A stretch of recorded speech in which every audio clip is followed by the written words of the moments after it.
Hi, I'm Pastor Shelia Bouie Sledge. I'm an inspirational speaker and a diversity training expert. I want to open with prayer with you. Almighty God, thank you for the opportunity to be a servant leader and to serve you and to do your will and to help other people in this world as you have taught us that we are to love each other as you have so loved us. So that's why today, Almighty God, we focus on service. Hi there. Just wanted to let you know that there's comfort in serving other people. There's comfort at being at the table. And whatever you call your job or your responsibility or your authority, wherever you go, did you know you have followers? Do you know and do you realize that you equip other people with a mission in life by the way you live and model your life? The book of Mark is the gospel that celebrates Jesus as a servant to all the people.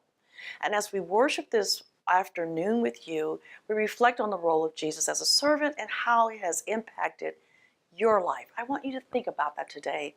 Think of the areas where you might need to grow and think of a commitment to change as we focus on restoring who we are and how we are to serve each other.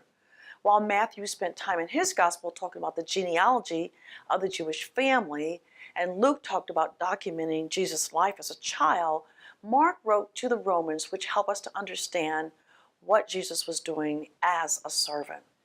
So Jesus' activity, his actions, and genealogy and childhood is about something else, but the constant movement among the people to support them spiritually and physically shows up as Jesus as a servant.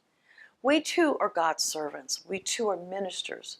So the first point and the most important is that Jesus serves God when he comes to us, and that is what we're supposed to do when we go to other people. We boldly go to them and serve them, just as the Messiah served us. And also remember how Isaiah claimed that God would send his Son to earth, a special messenger, would announce his coming to prepare us for the arrival. John the Baptist told us all who could hear that we need to straighten out our lives before the arrival of Jesus Christ. And he had the opportunity to baptize him, which gave us the indication of forgiveness. Jesus gives service. He's a servant. He's down to earth. And actually, everybody served Jesus, including John the Baptist. A pastor once told me the story of what it must have been like for Jesus to come to us. He said it's probably like sitting at a little bitty table, one that we used to sit at when we were little kids, as opposed to a banquet table. It's important to understand that at a small table there are no dignitaries and no ambassadors.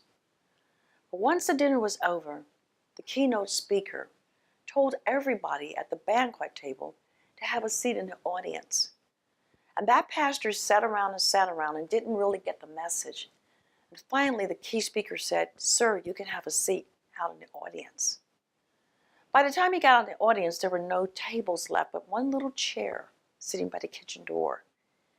He sat there thinking the whole time, this must be what it's like for Jesus to come and sit among us when we don't be the servants that we're supposed to be, when we're being small and selfish and holding a lot of things close to us.